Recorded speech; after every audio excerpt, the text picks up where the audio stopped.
আজকের এই ঘটনাটির নাম দেওয়া হয়েছে জিনের আতঙ্ক। জিন শব্দটি অপ্রাকৃতিক বোঝাতে ব্যবহৃত হয়, যা অদৃশ্য এবং মানুষের আকারে নিজেদের প্রকাশ করতে পারে।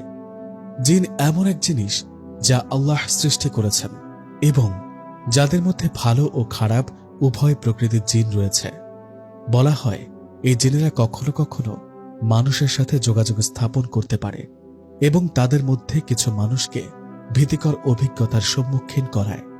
সাধারণত সন্ধ্যা কিংবা মধ্যরাতে একা থাকা, কোনো নির্জন স্থানে থাকা কিংবা নির্দিষ্ট কিছু গাছের নিচে সময় কাটানোর পর অনেকেই জিনের আক্রমণের শিকার হওয়ার অভিজ্ঞতার কথা শোনায়।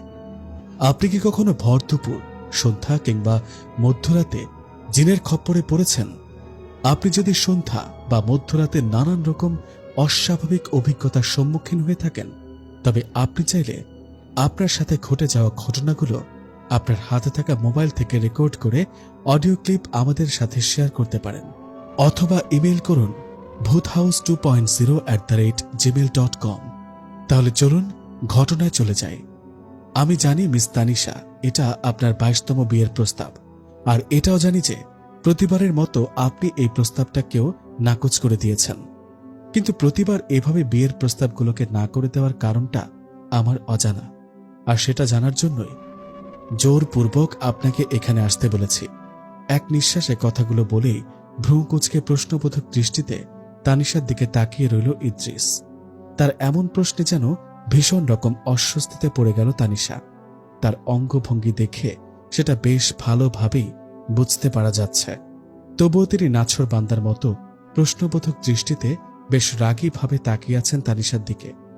এবার তানিশা নড়ে চড়ে বসল। এদিক ওদিক চোখ বুলিয়ে জানালার বাইরের দিকে অসহায় চোখে তাকিয়ে থেকে গম্ভীর গলায় উত্তর দিল, দেখুন, আপনার প্রশ্নের উত্তর দেওয়ার জন্য আমি বাধ্য নই। আর তাছাড়া আপনি কেমন পুরুষ মানুষ যে আমি বিয়ের ব্যাপারে না করে দেওয়ার পরেও বেহায়ের মতো কেন আবার নতুন করে আমার সাথে দেখা করতে চেয়েছেন? দয়া করে এ বিয়ের ব্যাপারে আর কোনো কথা বলবেন না। আমি আপনাকে বিয়ে করতে পারবো না। কথাটা বলেই উঠে দাঁড়ানোর জন্য উদ্যত হল তানিশা। সাথে সাথে বেশ রাগী গলায় হুঙ্কার ছেড়ে ইদ্রিস বলে উঠল, ভুলে যাবেন না মিস তানিশা, আপনার বাবা আমার অফিসে আমার আন্ডারে চাকরি করে। তাই আমার সাথে এভাবে কথা বলার আগে একবার ভেবেচিন্তে বলবেন। আমার একটা ইশারায় আপনার পুরো পরিবার পথে বসে যেতে পারে। এবার বেশ অস্বস্তিতে পড়ে যায় তানিশা।